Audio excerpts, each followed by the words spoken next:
इस वक्त बड़ी खबर क्यू में भी रूस के जबरदस्त हमले देखने को मिल रहे हैं। हमले में एक इमारत पूरी तरीके से तबाह। रूस के हमले में एक की मौत हो चुकी है, 3 घायल। ये क्यू से इस वक्त हम अपडेट कर रहे हैं आपको, जहां रूस ने जबरदस्त हमला बोला है। युद्ध का आज 19वां दिन है, 19 दिन अब गुजर चुके हैं। हालांकि इस बीच खबर ये भी निकलकर सामने आ रही है कि आज बातचीत होगी, लेकिन बातचीत से पहले, टेबल टॉक से पहले ये किस तरीके के हालात बने हैं, एक एक तस्वीरें, एक एक बड़ी बात हम आपको अपडेट कर रहे हैं। जहां एक की मौत, 3 घायल होने की खबर निकलकर सामने आ रही है राजधानी क्यू से, जहां पे आज जबरदस्त हमले बोले गए हैं और एक इमारत पूरी तरीके से तबाह। हालांकि बहुत सारे ऐसे लोग हैं इस इमारत के जो कि जा चुके हैं बंकर में, क्योंकि सायरन लगातार बजाया जा रहा है और इस बीच एक की जान जाने की हालांकि खबर आ रही है। चौतरफा हमले बोले जा रहे हैं, चौतरफा गोले बारूद दागे जा रहे हैं और उसकी जद में, उसकी चपेट में जो भी आ रहा है वो अपनी जान गंवा रहा है। और इस बीच यही हुआ है, जहां एक इमारत पर धावा बोला गया, गोले बारूद दागे गए और हुआ क्या, एक व्यक्ति घायल हो चुका है, एक की जान जा चुकी है। और ये इस वक्त एक एक करके तस्वीरें हम आपको दिखा रहे हैं।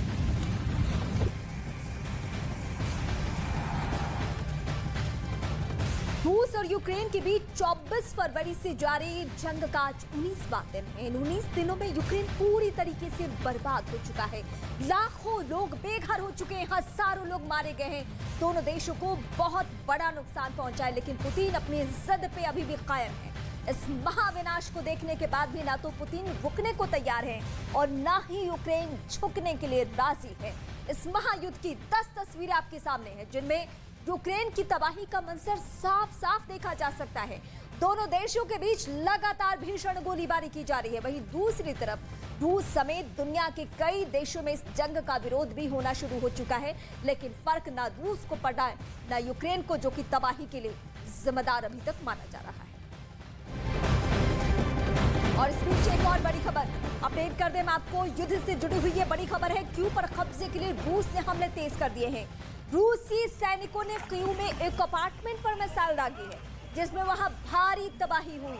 वहां से सामने आई तस्वीरों में अपार्टमेंट में पूरी तरीके से आग चौतरफा लगी हुई नजर आ रही है, जहां सिर्फ और सिर्फ बर्बादी का मंजर। रूसी फौज का ये हमला इतना जोरदार था कि अपार्टमेंट के कुछ घरों को तो नामो निशान तक नहीं रहा, नामो निशान मिट चुका है और कई घर आग की लपटों से घिरे हुए नजर आए।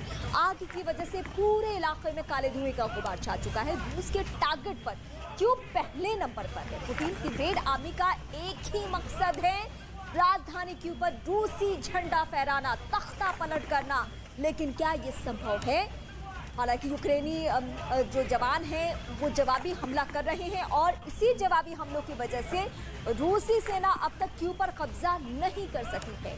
यही वजह है कि रूस ने क्यू को अपनी मुट्ठी में करने के लिए हमले और भी पहले की तुलना में तेज कर दिए। रूस यूक्रेन के बीच भीषण जंग जारी है। रूस की तरफ से यूक्रेन के कई शहरों पर बमबारी तेज होती जा रही है। वहीं यूक्रेन भी रूसी टैंकों के लिए कब्रगाह बनता जा रहा है। मारियोपोल में रूसी टैंक को यूक्रेन की सेना ने निशाना बनाया, जिसके बाद टैंक शोलों में बदल चुका है और काले धुएं का गुबार उठता हुआ दिखाई दिया। यूक्रेन की सेना ने रूस के इन टैंकों को तबाह करने का वीडियो भी जारी किया है। यूक्रेन के हमलों में रूस के कई टैंक कबाड़ में बदले नजर आए।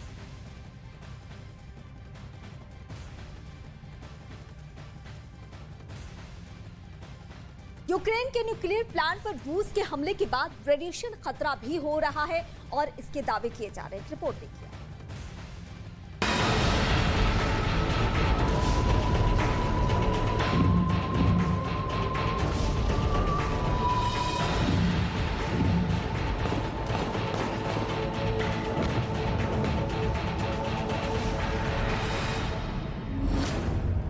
परमाणु ठिकानों पर पुतिन का कहर, यूरोप में परमाणु विध्वंस का डर।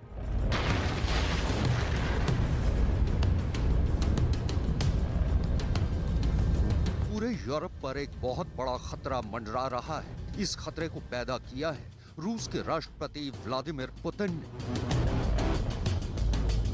पूरी दुनिया के सामने अमेरिका के प्रेसिडेंट जो बाइडेन, फ्रांस के प्रेसिडेंट इमैनुअल मैक्रोन, ब्रिटेन के प्रधानमंत्री बोरिस जॉनसन की मौजूदगी के बाद भी यूक्रेन में परमाणु ठिकानों पर कुछ ऐसा हो रहा है जो यूरोप के कई देश की लाखों करोड़ों आबादी के लिए एक बहुत बड़ा खतरा बन गया है।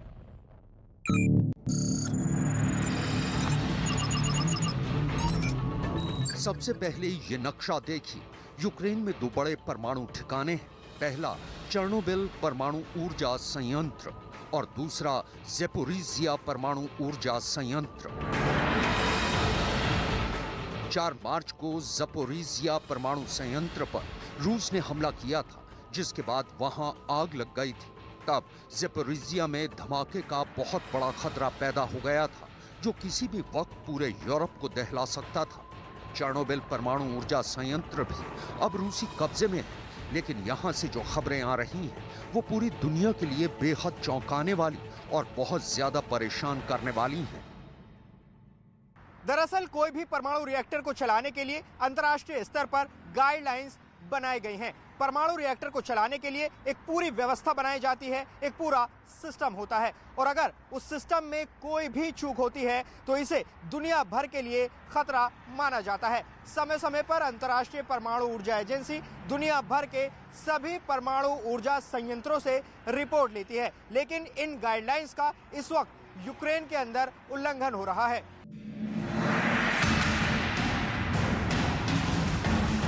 चेर्नोबिल पर कब्जे के लिए जब रूस ने बमबारी की तो उस वक्त चेर्नोबिल परमाणु ऊर्जा संयंत्र में इस्तेमाल किए गए बिजली के तारों को भारी नुकसान पहुंचा है, जिसकी वजह से वहां पर एटॉमिक रेडिएशन का खतरा पैदा हो सकता है।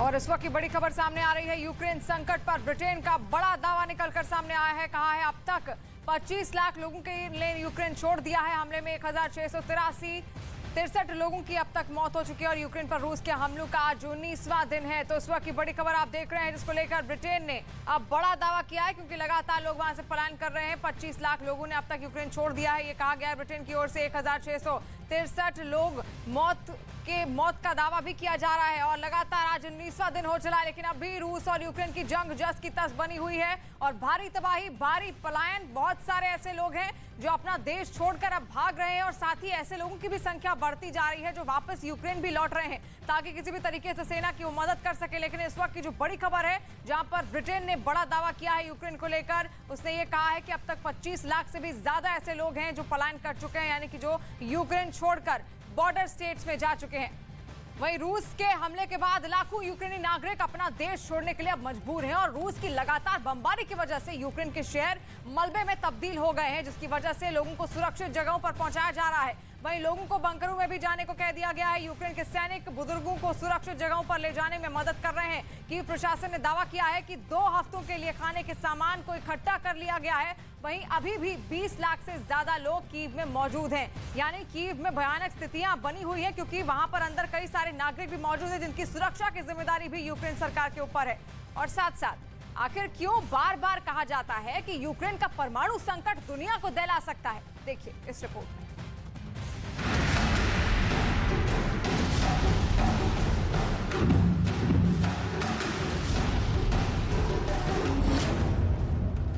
परमाणु ऊर्जा संयंत्र में यूरेनियम को स्टोर किया जाता है। यूरेनियम के स्टोर को पूरी तरह कूल यानी ठंडा रखा जाता है। इसके लिए कूलिंग सिस्टम होता है। इस कूलिंग सिस्टम के लिए बिजली की जरूरत होती है। अगर बिजली ना हो तो जनरेटर से काम लेना होता है, लेकिन अगर जनरेटर भी बंद हो जाए तो कूलिंग बंद होने से रेडिएशन का जबरदस्त खतरा पैदा हो सकता है। लेकिन चेर्नोबिल में इस वक्त हालत क्या है, जरा ये भी समझिए। चेर्नोबिल में बिजली की तारों की रिपेयरिंग का काम चल रहा है। गड़बड़ी की वजह से यहाँ पर यूरेनियम स्टोर को जनरेटर की मदद से कूल किया जा रहा था। यूक्रेन के विदेश मंत्री दिमित्री कुलेबा ने ट्वीट किया था कि अगर चेर्नोबिल की स्टोरेज फैसिलिटी का कूलिंग सिस्टम बंद हो गया तो रेडिएशन का खतरा बढ़ जाएगा। पुतिन का बर्बर युद्ध पूरी दुनिया को खतरे में डाल देगा। चेर्नोबिल और ज़ैपोरिज़िया के परमाणु संयंत्रों को अपने कब्जे में लेने के बाद में रूस उसकी सुरक्षा की पूरी व्यवस्था कर रहा है और उसकी कोशिश ये भी है कि आगे आने वाले समय में कोई भी ऐसी घटना न हो जिससे वहां से रेडियो एक्टिव मटेरियल निकले। लेकिन अगर उस पर रूस की बमबारी हुई या यूक्रेन की बमबारी हुई या किसी स्टेज पर नाटो द्वारा युद्ध में शामिल होने की बात हुई और उसकी बमबारी हुई, जिसकी वजह से रेडियो मटेरियल वहां से निकले, तो जाहिर है एक बहुत बड़ा हादसा सामने आएगा। अब समझने वाली बात ये है कि आखिर चेरनोबिल के परमाणु ऊर्जा संयंत्र से अगर रेडिएशन होता है तो इसमें यूरोप को खतरा कैसे हो सकता है। यह बात क्यों बार बार कही जाती है कि यूक्रेन के परमाणु संकट दुनिया को दहला सकते हैं। अब जरा आप इन तस्वीरों को देखिए। ये तस्वीरें साल 1986 में चेरनोबिल के ही पास के मौजूद शहर प्रिपियत की हैं। दरअसल 26 अप्रैल 1986 को यहाँ पर मानव इतिहास की सबसे बड़ी परमाणु दुर्घटना हुई थी। दावा किया जाता है कि इस रेडिएशन से होने वाली बीमारियों में 5000 लोगों की जान चली गई थी। लेकिन इससे भी अहम बात यह है कि चेरनोबिल में 1986 में जो परमाणु हादसा हुआ, उसका radiation Ukraine, Belarus, Sweden, Finland, Austria, Norway, Bulgaria, Switzerland, Greece, Slovenia, Italy और मोल्डोवा तक फैल गया था। कहा जाता है कि 1986 में जब चेरनोबिल में परमाणु का रेडिएशन हुआ था तो उसका असर हजारों स्क्वायर किलोमीटर तक था और उस वक्त तत्कालीन सोवियत संघ ने इसके असर से बचने के लिए जो रकम खर्च की थी, उसकी कीमत आज की तारीख में 2 लाख करोड़ रुपए थी। अगर रिएक्टर्स के द्वारा रेडियो एक्टिव मटेरियल लीक हुआ, जैसा पहले चेरनोबिल में हो चुका था, तो वह कोई दिशा नहीं देखेगा। वह जितना नुकसान यूक्रेन को पहुंचाएगा, उतना ही रूस और उनके सैनिकों को पहुंचाएगा और इसके साथ ही साथ पूरे विश्व समुदाय के सामने रूस को एक नेगेटिव शेड में खड़ा किया जाएगा।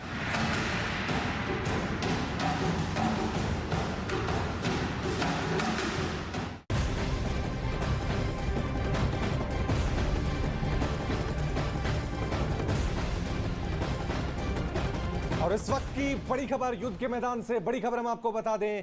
बड़ी खबर सामने ये आ रही है कि यूक्रेन की सेना ने रूसी सेना के नुकसान का बड़ा दावा यहां पर किया है। कहा है कि 4 फाइटर प्लेन को नुकसान पहुंचाया गया, साथ में 3 रूसी हेलीकॉप्टर को भी तबाह किया गया है। तो यूक्रेन की तरफ से यह बड़ा दावा यहां पर किया जा रहा है। वार पलटवार जंग के मैदान में देखने को मिल रहा है और एक के बाद एक कई वीडियो भी यहां पर जारी किए गए हैं। ये वीडियो यूक्रेन सेना की तरफ से जारी किए गए, जिसमें आप देख सकते हैं किस तरह से कई हेलीकॉप्टर फाइटर प्लेन पूरी तरह से मलबे में तब्दील होते हुए नजर आ रहे हैं। जंग का आज 19वां दिन है और दोनों तरफ से भीषण जंग लगातार जारी है। और 24 फरवरी से इस जंग की शुरुआत हुई थी, लेकिन इस महाजंग को आज 19 दिन पूरे भी हो गए हैं। रूस और यूक्रेन के बीच 19 दिनों से जंग लगातार जारी है, लेकिन अभी तक युद्ध थमने के आसार नहीं दिख रहे हैं। और इस बीच यूक्रेन के राष्ट्रपति ज़ेलेंस्की युद्ध में घायल सैनिकों का हौसला बढ़ाने के लिए अस्पताल खुद पहुंचे, जहां पर उन्हें सैनिकों का हालचाल जाना, वहीं उनका सम्मान भी किया गया और उनके साथ सेल्फी भी ली गई। ज़ेलेंस्की ने इलाज कर रहे डॉक्टरों का भी सम्मान किया। रूस ने कीव समेत कई शहरों में बमबारी तेज कर दी है, वहीं यूक्रेन भी रूसी टैंकों को तबाह करने का दावा कर रहा है। अस्पताल की तस्वीरें आप देख रहे हैं जहां पर खुद ज़ेलेंस्की पहुंचे और इस सैनिक अस्पताल है कीव का, जहां पर ज़ेलेंस्की पहुंचे थे। घायलों से मुलाकात उन्होंने की और घायल सैनिकों का हौसला भी बढ़ाया। जिसके लिए वो सेना के कुछ अधिकारियों के साथ एक आर्मी अस्पताल पहुंचे, जहां उन्होंने जंग में चोटिल हुए सैनिकों के साथ बात कर उनका हौसला बढ़ाया। इस दौरान कुछ सैनिक राष्ट्रपति ज़ेलेंस्की के साथ सेल्फी लेते भी नजर आए। उन्होंने सैनिकों की हिम्मत के लिए शुक्रिया अदा करते हुए उन्हें सम्मानित भी किया। साथ ही उनका इलाज करने वाले डॉक्टरों से उनकी सेहत के बारे में जानकारी ली। और यूक्रेन का आरोप है कि Putin Chernobyl nuclear power plant के अंदर एक मानवीय निर्मित त्रासदी करवाना चाहता है।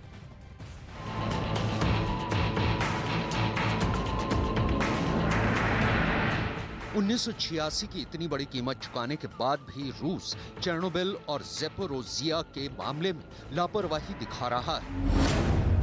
ज़ेपोरोजिया के परमाणु ऊर्जा संयंत्र को एनजॉर्टन नाम की एक एजेंसी चलाती है। एनजॉर्टन ने दावा किया है कि रूस के सैनिक उसके कर्मचारियों को बंदूक की नोक पर काम करने के लिए मजबूर कर रहे हैं। चेर्नोबिल प्लांट में इस वक्त भी करीब 2000 से ज्यादा लोग हैं। 200 के करीब यूक्रेनी गार्ड भी प्लांट के अंदर मौजूद हैं। न्यूक्लियर प्लांट पर रूसी सैनिकों का पूरी तरह से कब्जा है। प्लांट के कर्मचारियों की शिफ्ट की अदला बदली नहीं हो पा रही है। प्लांट के अंदर ही कर्मचारियों के सोने के लिए अस्थायी कमरे बनाए गए हैं। प्लांट के कर्मचारियों को दिन में सिर्फ एक बार खाना दिया जा रहा है। कर्मचारियों को खाने के लिए सिर्फ रोटी और दलिया दिया जा रहा है। एक तरफ परमाणु संयंत्र में काम करने वाले कर्मचारियों की हालत खराब है और दूसरी तरफ यूक्रेन की ज़ेलेंस्की सरकार लगातार रूस के प्रेसिडेंट पुतिन पर संगीन आरोप लगा रही है। यूक्रेन का नया आरोप ये है कि पुतिन चेर्नोबिल न्यूक्लियर प्लांट के अंदर एक मानव निर्मित त्रासदी करवाना चाहते हैं। दरअसल यूक्रेन की तरफ से दावा किया जा रहा है कि रूस की तरफ से बेलारूस के रास्ते चेर्नोबिल न्यूक्लियर प्लांट में वैज्ञानिकों के नाम पर ऐसे लोगों को भेजा जा रहा है ताकि प्लांट के अंदर वो बड़ी दुर्घटना को अंजाम दे सके और यूक्रेन पर फिर दबाव बनाया जा सके और दोष मढ़ा जा सके। कोई भी बम इन परमाणु संयंत्रों के अंदर नहीं गिरा है ताकि उनकी सुरक्षा को किसी तरह का नुकसान न पहुंचे। और एक जो बम गिरा भी है वो भी पेरीमीटर के बाहर, जिसमें बाहर से तो आग लगी है लेकिन परमाणु संयंत्र को किसी भी तरह का खतरा नहीं हुआ है। यह जो बम वर्षा हुई है इन संयंत्रों के पास में, मेरे ख्याल से वह यूक्रेन की सेना को वहां से हटाने और उसकी तरफ कंसंट्रेट न होने के लिए किया गया है ताकि रूस का इन परमाणु संयंत्रों पर पूरा कब्जा हो सके। यानी देखा जाए तो चेर्नोबिल न्यूक्लियर प्लांट के नाम पर रूस और यूक्रेन शतरंज खेल रहे हैं। ये ब्लैकमेलिंग की पॉलिटिक्स है जिसने पूरी दुनिया को टेंशन में डाल रखा है। और इस वक्त की बड़ी खबर सामने आ रही है। यूक्रेन में रूसी सेना के हमले में एक स्कूल पूरी तरह से तबाह हो गया है। स्कूल मिकोलाइव शहर में था और हमले के बाद बिल्डिंग में आग लग गई। स्कूल के बिल्डिंग से धुएं का गुबार उठता हुआ नजर आया। हमले का एक वीडियो यूक्रेन की सेना द्वारा जारी किया गया है। वीडियो हम आपको दिखा भी रहे हैं किस तरीके से वहां पर फायर ब्रिगेड की टीम भी अब पहुंच गई है।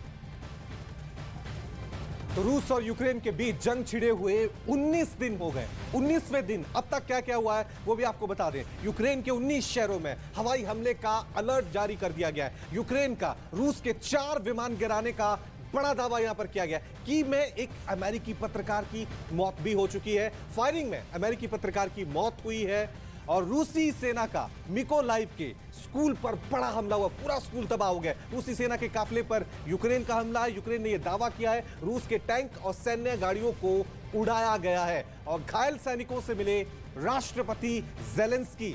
ये आज की बड़ी तस्वीर सामने आई थी। ज़ेलेंस्की ने सैनिकों की हौसला अफजाई भी वहां पर की है, हौसला बढ़ाया। रूस यूक्रेन युद्ध पर रूस का बड़ा दावा यहां पर सामने आया है। तो 19 दिनों में अब तक क्या कुछ हुआ ये आपने देख लिया और साथ साथ यूक्रेन पर रूसी सेना के हमले थमने का अब नाम नहीं ले रहे हैं। और ताजा तस्वीर निकोलेव की है जहां पर रूसी सैनिकों ने भारी गोलाबारी की और जिस जगह यह हमला हुआ है वहां पर चारों ओर बस तबाही नजर आ रही है। रूस की तरफ से हुई इस बमबारी ने शहर की सूरत ही बदल दी है। वहां पर कई घर रूस के हमले के बाद बर्बाद हो गए हैं जिनकी तस्वीरें आप देखिए। ये घर कभी हुआ करते थे लेकिन लगातार यहां पर एक के बाद एक कई बम दागे गए और गोलीबारी में ये सब कुछ तहस नहस हो गए हैं। और इस वक्त की बड़ी खबर, रूसी हमले में गर्भवती महिला की मौत हो गई। इस वक्त की बड़ी खबर आप देख रहे हैं, मारिउपोल के अस्पताल पर हमले में मौत हुई है। अस्पताल पर रूस के हवाई हमले में मौत हो गई है। गर्भवती महिला थी जिसकी मौत की खबर इस वक्त सामने आ रही है यूक्रेन से। रूसी हमले में गर्भवती महिला की मृत्यु हुई है। मारिउपोल के अस्पताल में वो भर्ती थी और वहां उनका इलाज चल रहा था लेकिन हवाई हमला उस अस्पताल पर होता है और इस हमले में गर्भवती महिला की मौत हो जाती है। यानी कि सोचिए, आम नागरिक हो, बच्चे हो, गर्भवती महिलाएं हो, बुजुर्ग हो, हर कोई शिकार बन रहा है इस महायुद्ध का। और वहीं रूस के साथ जारी जंग में जमीन पर वैसे तो यूक्रेन अकेला युद्ध लड़ता दिख रहा है लेकिन दुनिया के कई देशों ने उसे मदद मिल रही है जिसने रूस को अब परेशान कर दिया है।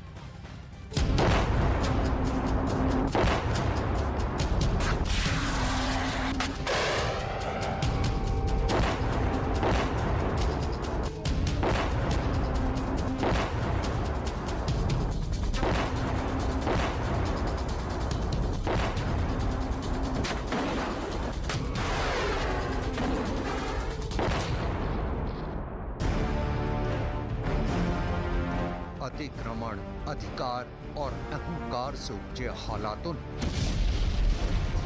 दुनिया को वर्चस्व की लड़ाई के महायुद्ध में बदल दिया है। रूस की सेना यूक्रेन की राजधानी कीव पर कब्जा जमाने के लिए ताबड़तोड़ हवाई हमले कर रही है।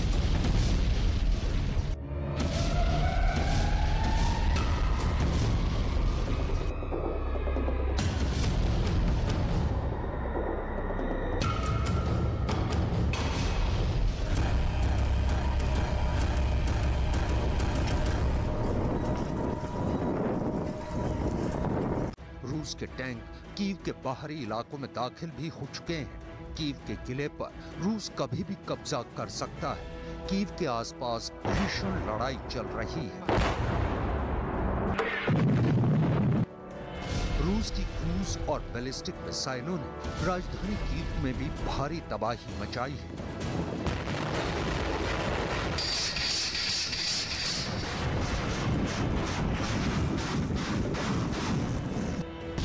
हालात ये हैं कि यूक्रेन पर हर 5 सेकंड में गोले बरस रहे हैं। कीव के आसपास की जमीन और आसमान पर रूसी फाइटर्स का कब्जा है, जो अपने रॉकेट लॉन्चर से आग बरसा रहे हैं और उनकी मिसाइलों ने तबाही मचा रखी है।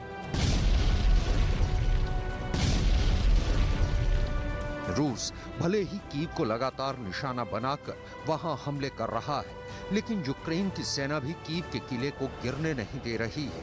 कीव को बचाने के लिए यूक्रेन की सेना और जनता पूरे शहर में मोर्चा बनाकर डटी हुई है और लगातार जवाबी हमले कर रहे हैं। कीव की तरफ कूच कर रही रूस की सेना अपने रास्ते में आने वाली हर रुकावट का जवाब एयर स्ट्राइक से दे रही है। इस वक्त की एक और बड़ी खबर आपको बता दें, रूस यूक्रेन की जंग में अब चीन की भी एंट्री हो गई है। यह बड़ी खबर सामने आ रही है कि चीन अमेरिका से बातचीत करेगा। अमेरिका से बातचीत करेगा चीन, ये बड़ी खबर सामने आ रही है। कहा यह जा रहा है कि रोम में अमेरिका के राष्ट्रपति जो बाइडेन और चीनी राष्ट्रपति शी जिनपिंग के सलाहकार मिल सकते हैं। जंग लगातार चल रही है यूक्रेन और रूस के बीच, 19 दिन हो गए। अब इस जंग में चीन की भी एंट्री हो गई है। चीन ने कहा है कि वो अमेरिका से बातचीत करेगा। रोम में अमेरिका के राष्ट्रपति जो बाइडेन, चीनी राष्ट्रपति शी जिनपिंग के सलाहकारों के बीच बातचीत होगी। इस बातचीत का इस जंग पर क्या असर निकलेगा, जंग पर क्या असर पड़ेगा, ये देखने वाली बात होगी। और इसी के साथ अब आपको बताते हैं कि कीव पर कब्जे के लिए रूस ने किस तरह से चक्रव्यूह रचा हुआ है। रूसी सेना ने कीव को 3 तरफ से घेरा है। उत्तर में इरपिन, पूर्व में ब्रोवरी, पूर्व दक्षिण में मारियोपोल को घेर रखा है और मारियोपोल में हर आधे घंटे में लगातार बमबारी हो रही है और इसके अलावा कई नए इलाके मिसाइलों के निशाने पर भी हैं। और वहीं कीव पर कब्जे के लिए रूस ने हमले काफी तेज कर दिए हैं, लेकिन अभी भी पुतिन की फौज के हाथ खाली हैं।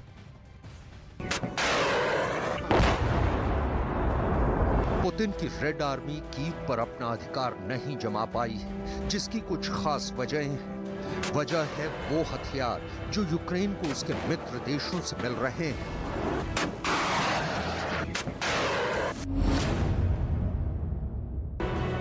इससे पहले हम आपको मैन पैड्स के बारे में बताएं, उससे पहले तबाही का तांडव मचाने का मादा रखने वाले रूस के शानदार हेलीकॉप्टर का हाल देखिए।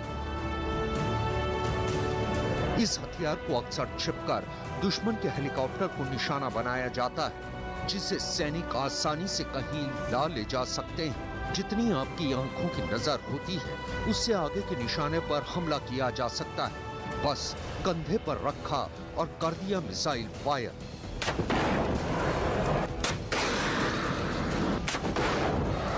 लोहे का पाइप जैसे दिखने वाला लॉन्चर, जिसके अंदर एक से बढ़कर एक मिसाइल डाली जाती है, जिसे कंधे पर रखकर चलाया जाता है। ट्रिगर दबते ही रॉकेट दुश्मन पर काल बनकर गिरता है।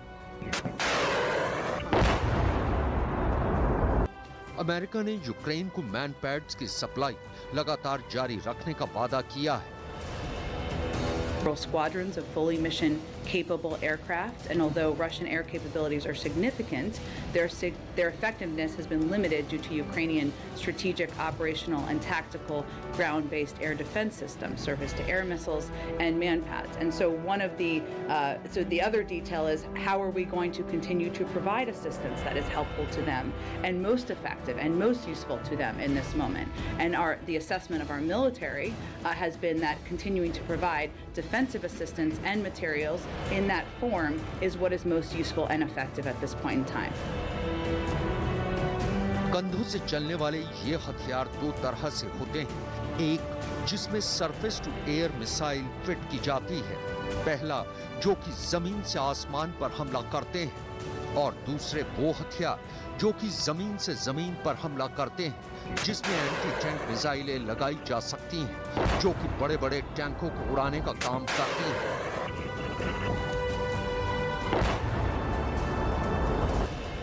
अमेरिका के पास FIM-43, रेड आई और FIM-92 स्टिंगर नाम के खतरनाक मैनपैड्स हैं, जिसने रूस के खिलाफ युद्ध में तबाही मचाई हुई है।